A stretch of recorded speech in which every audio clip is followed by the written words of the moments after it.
2023년 11월 8일 수요일 돈다방 미쓰리 시작하겠습니다. 제가 작년 겨울인가요? 올 초인지 정확히 언제인지 기억이 안 나는데 독감을 한번 크게 앓은 적이 있었거든요. 그래서 제가 2023년 가을에는 무조건 다른 거 다 집어치우고 독감 주사를 맞아야겠다라고 다짐을 했던 기억이 납니다. 그래서 원래는 한 10월 달 정도에 독감 예방 주사를 맞을 생각이었는데 이제 행운이가 이제 무지개 다리를 건너고 제가 정신 못 차리고 그러면서 하다가 이제 시간이 넘어왔고 이제는 일단 제 건강도 좀 추스려야 되고 왜냐하면 행운이 간호하고 이러면서 제가 좀 되게 많이 건강이 많이 좀 망가져가지고 뭐 대상포진이 다시 올라온다든가 뭐 하여튼 좀 몸이 좀 많이 안 좋아져서 이제부터는 좀 어느 정도 감정도 좀 추스리고 그리고 건강도 좀 챙겨야겠다라는 생각을 했습니다. 그래서 계속 미룰 수가 없으니까 그냥 11월 7일 화요일 날 그냥 아예 오전부터 오늘은 정말 하늘이 무너져도 내가 독감 주사와 코로나 예방 주사를 맞겠다라는 각오를 했고 혹시 장 마감한 다음에 괜히 또 그냥 지지부진하게 괜히 시간을 보낼 것 같아서 그리고 날씨가 또 갑자기 추워진다고 하니까 그래서 아예 그냥 오전 중에 병원에 예약을 하고 가서 독감 예방주사와 코로나 예방주사를 접종을 했습니다. 그 전에 두 개를 동시에 접종해도 괜찮다. 뭐 하나는 왼쪽 팔, 하나는 오른쪽 팔에 맞는 거 상관없다. 이미 그런 정보들을 다 수집을 했고요. 근데 예방주사를 맞고요. 진짜 저녁쯤 됐을 때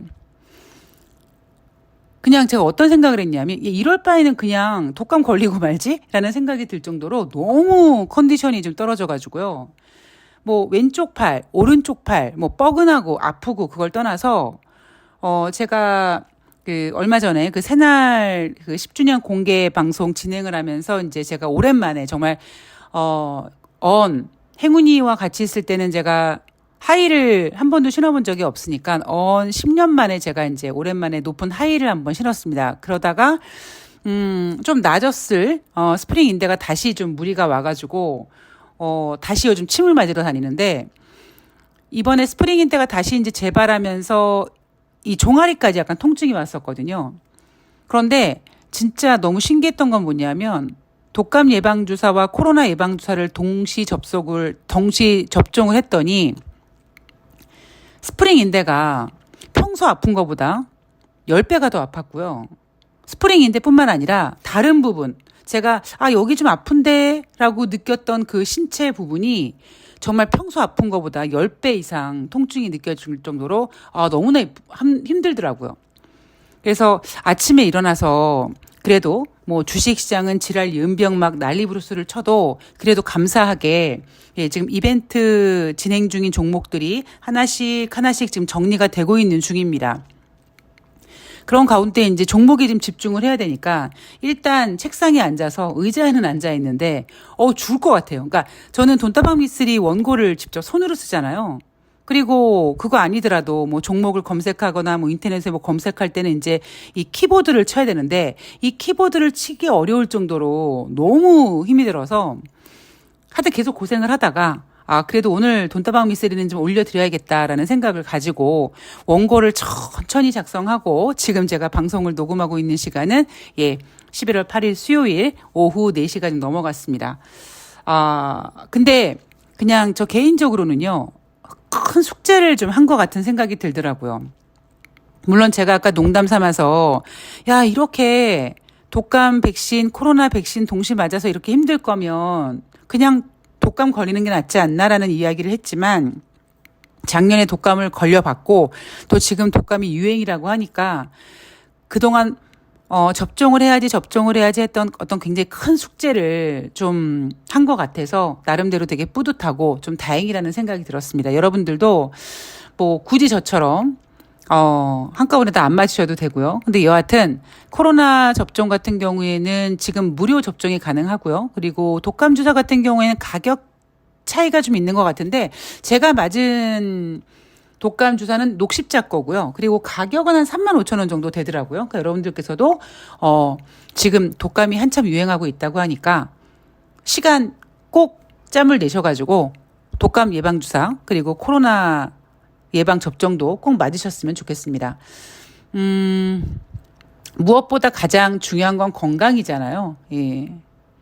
그래서 여러분들께서도 더 늦기 전에 예방접종 맞으신 분들은 다행이고 그렇지 않으신 분들은 에이 난 괜찮아 라고 넘기지 마시고요. 꼭 시간 내서 접종 맞으시기 바랍니다.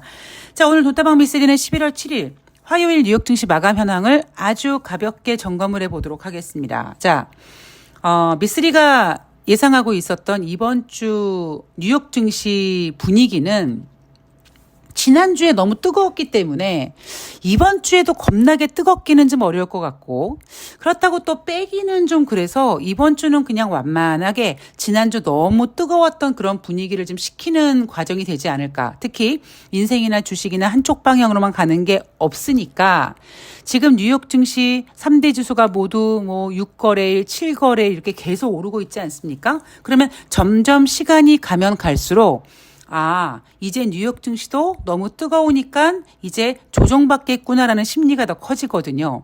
그래서 이번 주 주식시장은 그렇게 뜨겁지도 그렇게 차갑지도 않은 그냥 그런 증시가 될 것 같다라는 이야기를 해드렸습니다. 그런데 갑자기 윤석열 정부가 공매도 금지 제도를 발표함으로써 월요일날 대한민국 주식시장이 겁나게 급등을 했고요. 제가 월요일날 증시가 끝나고 새날 방송에 출연을 해서 공모주 금지 때문에 주식시장이 올라갔다라고 생각하지 말아라. 그냥 월요일날 대한민국 주식시장이 많이 상승했던 이유는 뭐 뉴욕 증시가 미국이 더 이상 금리 인상을 하지 않는 거라는 점, 그리고 환율의 어떤 하락 부분, 그런 부분이 반영이 된 거고, 여전히 외국 투자자들은 대한민국 주식시장에 대해서 이미 오래 전부터 지금 떠나고 있다. 이런 이야기를 해드렸습니다. 그리고 11월 7일 화요일 대한민국 주식시장은 월요일날 상승했던 것에 대략 한 절반 가까이 이제 반납을 했죠. 그리고 11월 8일 수요일 대한민국 주식시장은 상승 출발을 했습니다만 역시 미쓰리 예상대로 허접하기 때문에 그리고 공매도 금지 따위가 대한민국 주식시장을 바꿀 수 없다라는 이야기를 계속 해드리고 있지 않습니까? 그래서 다시 그냥 원상복귀 되는 과정, 이런 과정이 지금 진행됨에 따라 지금 장 마감 시간에 코스피 종합지수는 마이너스 22포인트, 그래서 2421포인트로 마감을 했습니다. 제가 이번 주 여러분들께 가장 많이 말씀드렸던 부분이 뭐였냐면 흥분하지 말아라. 그리고 그들이 보여주고 싶은 곳에 괜히 시선을 뺏겨서 불나방처럼 뛰어들지 말아라. 공매도 금지는 그냥 잠깐의 이벤트 정도일 뿐이지 공매도 금지가 대한민국 주식시장의 판을 뒤집을 수가 없다. 그리고 인생이나 주식이나 한쪽 방향으로만 가는 게 없는 것처럼 뉴욕 증시는 이제 점점 상승 기간이 길어질수록 이제는 더 갈 거야라는 분위기보다는 이제 그만큼 올랐으니까 조정을 받겠지라는 심리가 더 커질 것이고, 그런 심리가 대한민국 주식시장에 먼저 반영이 되면 대한민국 주식시장은 오르기가 좀 어려울 거겠죠. 여러분들께서 그런 부분을 좀 감안하시고 주식시장을 대응하시기 바랍니다. 아마 어쩌면 제가 월요일날 새날에서 공매도 금지가 대한민국 주식시장을 끌어올리기 어려울 것이다, 이런 이야기를 한 부분에 있어서 아마 그때 새날 방송을 보신 분들이 무슨 소리냐, 공매도 금지가 얼마나 중요한 부분인데 더 증시가 갈 수 있다, 이렇게 생각하시는 분들이 계셨을 수도 있으실지 모르겠습니다만, 저는 항상 주식시장은 목개처럼 흔들리지 않는 편안함으로 시장을 보니까 저는 어떤 이슈가 터져도 그게 호재든 그게 악재든 크게 움직이지 않는다. 그래서 제가 여러분들한테 그냥 이렇게 한번 생각해 보셨으면 좋겠어요. 만약에 목개 같은 미쓰리 같은 사람이 목계 같은 미쓰리 같은 사람들만 주식을 매매하게 된다면 주식시장이 어떻게 될까? 막 설레발치고 막 흥분하고 막 손절하고 따라 사고 막 이런 매매는 일어나지 않지 않겠는가 이런 이야기도 종종 해드렸습니다.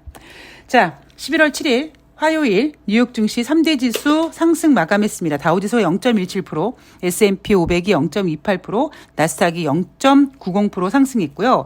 지금 다우지수와 S&P 500은 7거래일 연속 상승, 그리고 나스닥은 8거래일 연속 상승 진행 중입니다. 자, 제가 앞에 방송에서 이런 얘기 드렸을 거예요. 어떤 종목이 어떤 악재를 맞이해서 점화를 찍는다. 점화를 찍었을 때 이렇게 7번을 찍으면 최소한 한 번 정도는 하한가가 풀린다. 그게 뭐 핫다를 매매하는 분들이라든가 아니면 핫다 공부를 하는 분들은 아마 어느 정도 좀 짐작하고 계실 텐데 그렇게 계속 연속해서 한쪽 방향으로만 가는 게 없다. 아무리 악재가 있더라도 그 악재 때문에 7번 연속 점하를 찍더라도 최소한 장중에 한 번 정도는 하한가가 풀리고 반등을 한다. 뭐 이런 얘기를 해드린 적이 있었습니다. 제가 그 얘기를 왜 드렸냐면 다우지수 S&P 500은 7거래일 연속 상승 중이고 나스닥은 8거래일 연속 상승 중인데 다시 말씀드리지만 이제 시간이 똑딱똑딱 가면 갈수록 투자자들은 뉴욕 증시가 이렇게 계속 상승하고 있으니까 이제는 좀 빠지겠지 이런 심리가 반영이 될 거고요. 그런 심리는 대한민국 주식시장이 굉장히 빨리 받아들인다. 이거를 여러분들께서 꼭 인지하셨으면 좋겠습니다. 자, 11월 7일 화요일 뉴욕 증시에서 발표된 9월달 무역 적자는요. 전월 대비 4.9% 증가해서 615억 달러라고 하는데요. 시장 예상은 9월달 미국의 무역 적자가 598억 정도 될 거라고 예상했는데 시장 예상보다 무역 적자가 좀 증가되는 모습이 나왔습니다. 자, 지금 모든 관심은요. 다가오는 12월 12일부터 12월 13일까지 예정되어 있는 올해 마지막 12월 FOMC 회의죠. 지금 현재로서는 12월 달에 금리 동결 가능성 90.2%, 25bp 금리 인상 가능성 고작 9.8%밖에 안 됩니다. 자, 9월 달 이후 지금 연준은 금리 인상을 못하고 있습니다. 여러분 9월 달에 금리를 동결하면서 연준은 뭐라고 얘기했냐면 남은 연준 회의에서 금리 인상을 생각할 수 있다.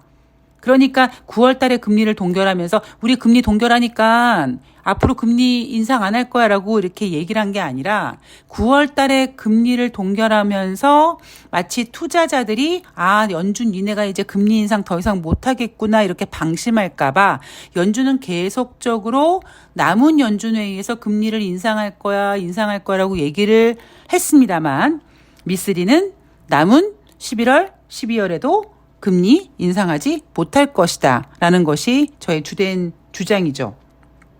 자, 미니애폴리스 연방은행 총재는요.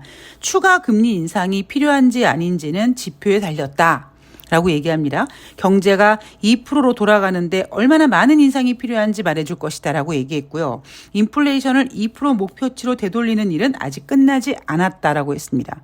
그리고 시카고 연방은행 총재도 마찬가지로 지금까지 인플레이션이 좋은 경로에 있지만 아직 끝나지 않았다라고 했고요.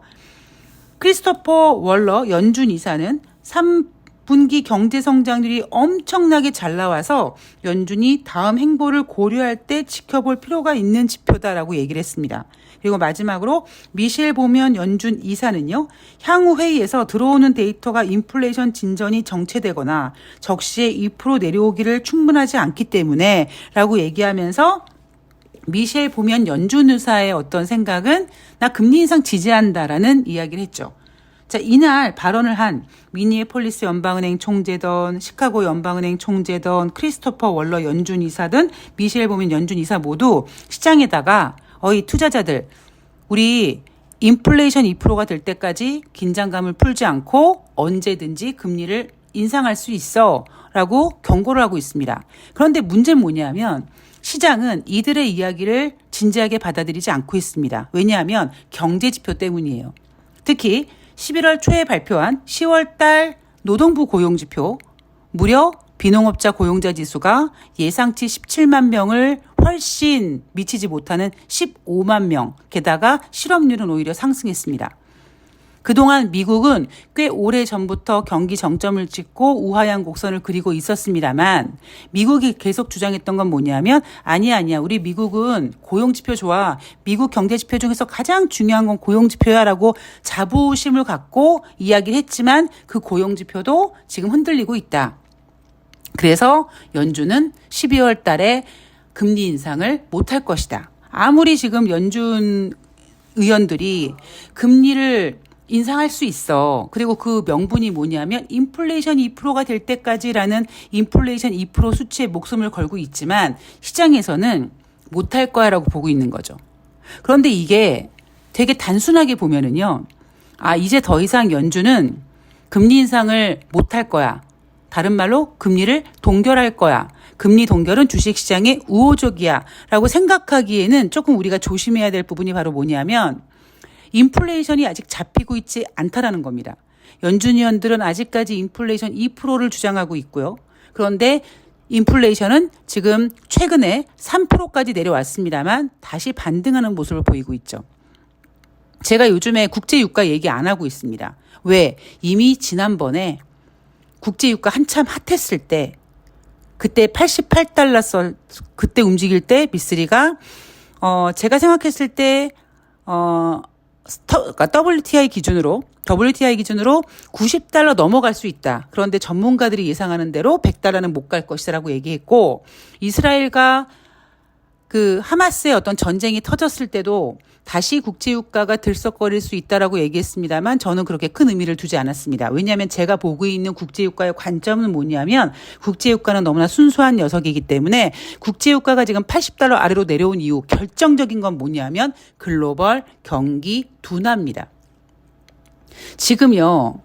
언론에선 떠들고 있지 않지만 지금 대한민국 같은 경우에는 이거 이번에 만약에 뭔가 터지면 IMF보다 더 심각하게 터지는 거 아니야? 라는 공포를 갖고 있고요. 대한민국뿐만 아니라 지금 중국 경제도 좋지 않고요. 유럽 같은 경우에도 지금 좋게 보지 않습니다. 그런데 글로벌 어떤 기준이 되고 있는 미국 같은 경우에는 쓸 카드가 많아서 부진한 경제 지표를 잘 나오는 고용 지표로 포장을 했고요. 그리고 잘 나오는 고용 지표도 못 나온다라고 얘기하지만 그동안 연준 위원들이 금리를 인상할 거야 하는 이 설레발로 만들어진 미국의 국채금리 상승이 연준 위원들이 잡지 못했던 인플레이션을 잡아줄 거야.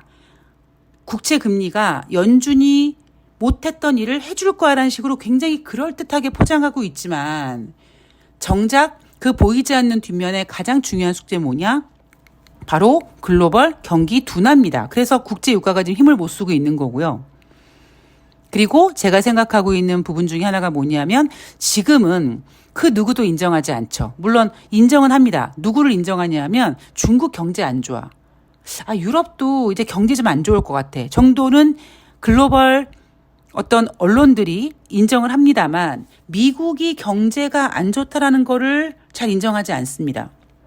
그러나 미국은 굳이 자기네들 문제가 아니더라도 자기네들이 미국 경제가 안 좋은 걸 뭔가 커버하기 위해서 더 이상 금리 인상을 못할 뿐만 아니라 혹시 이 5%의 고금리 때문에 문제가 일으킬 수 있다면 연준은 금리 인하 카드를 만지작거릴 텐데 그 금리 인하 카드를 만지작거릴 때 우리 미국이 경제가 안 좋아서 금리 인하를 할 거야 라는 것이 아니라 중국 때문에 혹은 유럽 때문에 혹은 이스라엘과 하마스의 저런 지정학적 리스크가 혹시 확산될까 봐 이런 식으로 다른 핑계를 대서 미국이 금리를 인하할 가능성이 크다. 그거를 시장에서는 내년 여름 그러니까 2024년 6월 달을 생각하고 있고 그리고 연준 위원들 같은 경우에는 내년 연말 정도 보고 있는 거고요.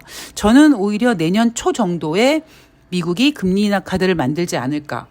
JP모건 CEO는 미국 국채금리가 7%, 8%까지 갈 수 있다. 니네 그렇게 갔을 때 준비되어 있니? 라고 협박을 하고 있지만 제 생각은 만약에 미국의 국채금리가 7%, 8% 간다면 이미 가기 전에 뭔가가 개박살나는 일이 생길 것이다. 라는 시황을 지금 변함없이 가지고 있습니다. 자, 이번 주 이제 한가운데 와 있잖아요. 아마 오늘 밤이든 그러니까 뉴욕 증시 기준으로 11월 8일이든 11월 9일이든 아니면 11월 10일이든 수, 목, 금 3일 중에 이제 주식시장은 상승을 멈추고 이제 조정 국면으로 들어가겠죠. 그 이유가 과연 무엇일까? 이번 주에는요, 특이할 만한 경제 지표가 나오지 않습니다. 그런데 이제 주 후반으로 갈수록 다음 주에 10월 달 소비자 물가 지표가 발표가 된다. 뭐 아니면 그 어떤 다른 이유를 대서라도 뭐 국채를 발행했는데 뭐 그 국채 발행 금리가 뭐 어떻게 됐고 이런 식으로 어떠한 핑계를 대서라도 아마 뉴욕 증시는 조정 국면에 들어갈 가능성이 있고요. 그렇게 되면 역시 대한민국 주식시장은 2,400포인트를 또 내려놔야 되는 그런 시간이 이제 가까워 올 거예요. 자, 제가 지금 주식시장을 이끄는 투자 주체는 이미 외국인들은 물량을 많이 넘긴 상태고 기관들은 아직 빠져나오지 못하고 기관들과 애널리스트들이 쿵짝쿵짝 하면서 개인들에게 물량을 넘기기 위해서 2,300 정도 내려오면 기관이 물량을 들어 올리고 그리고 기관이 물량을 들어 올려서 안정이 되는 것처럼 보이면 개인들이 그거를 또 열심히 끌어올리고 하면서 지금 열심히 개인들이 앞으로 엄청난 고통의 시간을 지금 스스로 본인들이 만들고 있습니다. 최소한 돈다방 미세를 들으시는 분들은 그렇게 바보 같은 불나방 같은 투자자가 되지 마시고 지혜로운 투자자가 되셔야 된다라는 것이 제 생각입니다. 자, 저는 올해 코스피 뭐 2,750 간다, 2,800 간다, 2,950 간다라고 얘기했던 증권사 애널리스트들을 사과해야 된다고 말씀을 드리고 있죠. 그렇게 가기 굉장히 어려운 상황입니다. 왜냐하면 정말 냉정하게 지금 시장에 호재보다 악재가 훨씬 많고요. 단지 그 악재가 숨겨지기 때문에 여러분들이 모르시는 것 뿐입니다. 그러니까 너무 뭐 공매도고 뭐 뭐고 이런 거에 흥분하지 마시고요. 여러분들은 여전히 미쓰리가 늘 주장하듯이 지금 주식시장은 방망이 짧게 그리고 멘탈 잡고 수익 나면 매도하고 그리고 또 그 수익 나서 매도한 금액에서 수익금은 빼고 또 주식하고 싶으면 원래 투자했던 원금만 투자하고 이런 매매 법칙을 좀 지켜주셨으면 좋겠습니다. 그나마 제가 이제 정신을 차리고 매매를 하다 보니까 최근 들어서 이번 주에 지금 제가 그 이벤트 종목들 중에 지금 거의 4종목을 정리를 했거든요. 그리고 이제 아직 기다리시는 분들에게 제가 이제 이렇게 계속 합니다라고 이제 한 분씩 제가 저 여러분 잊지 않고 있어요. 제가 계속 보고 있습니다. 앞으로 열심히 더 관리해 드릴게요. 끝까지 책임질게요. 라는 식의 어떤 그 관리를 계속 하고 있습니다. 그러니까 그만큼 지금 주식시장은요. 흥분의 구간이 아니라 그렇다고 좌절의 구간은 아닙니다. 대신 올라왔을 때 욕심내지 말고 과감히 정리하고 그다음에 일단 한 타임 쉬고 그리고 다시 투자할 때는 무리하지 말고 원래 투자했던 원금만 다시 투자하는 방법으로 이 주식시장을 잘 이끌어 가셨으면 좋겠습니다. 자, 저는 이제 오늘 정도 좀 쉬면 내일 되면 이제 백신 예방접종 맞은 후유증이 좀 나아지겠죠. 내일 좀 정신 차리고 11월 9일 목요일 뉴욕 증시 수요일 증시 마감 현황과 그리고 오후에는 또 새날에서 뵐 수 있도록 열심히 준비해서 찾아뵙도록 하겠습니다. 쌀쌀한 날씨 건강 유의하시고요. 저는 내일 뵐게요. 고맙습니다.